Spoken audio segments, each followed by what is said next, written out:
ak ki nga xam ne mooy Bah Diakhaté nag par rapport ak charge yi moom dafa détaché wu moom nee na li nga xam ne moom la imam wax moo gën a grave que moom lu mu wax say kàddoom moom nee na Ousmane Sonko c'est une bonne personne moom Bah Diakhaté moo wax loolu moom moo ne Ousmane Sonko c'est une bonne personne dama leen koy liiral pour ngeen gën a déglu li nga xam ne moom la wax moom premier kàddoom mu ne je n'ai pas accusé Ousmane Sonko comme le prétend l'imam Ndao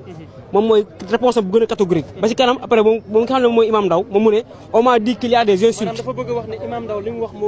moo gën a pire que moom li mu wax moom mu ne moom lu mu wax moom Bah Diakhaté mu ne moom j'ai dit que Ousmane Sonko est une bonne personne avec des valeurs très adulées par les jeunes.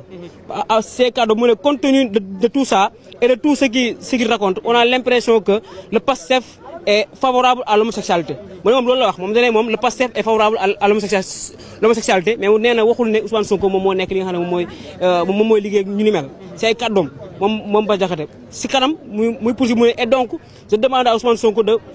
prendre une décision radicale à l'encontre de cette pratique mu ne moom day ñaan Ousmane Sonko bu mu jël ay décision ferme par rapport à li nga xam ne mooy mbiru homosexualité maanaam li nga xam ne mooy criminalisation li nga xam ne ñu doon ko wax loolu la Bah Diakhaté wax maanaam jamono ji maanaam li ngay tuumal nee na moom li nga koy wax ne moom moo wax ne Ousmane Sonko moo wax lii moom moo def lii moom mooy liggéey homosexuel yi moom nee na moom loolu nekkul dëgg waxu ko nee na Ousmane Sonko nit ku baax la am nay valeur Ousmane Sonko daal lu mu koy ñaan mooy mu jël ay décision par rapport ak li nga xam ne moom mooy mbiru homosexualité. D'accord léegi boo doon comparé kàddoom yu njëkk ak kàddu yu tey ban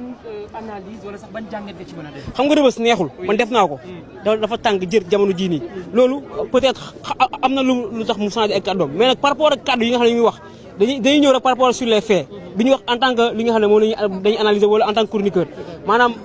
moom Bah Diakhaté wax na ne devant le juge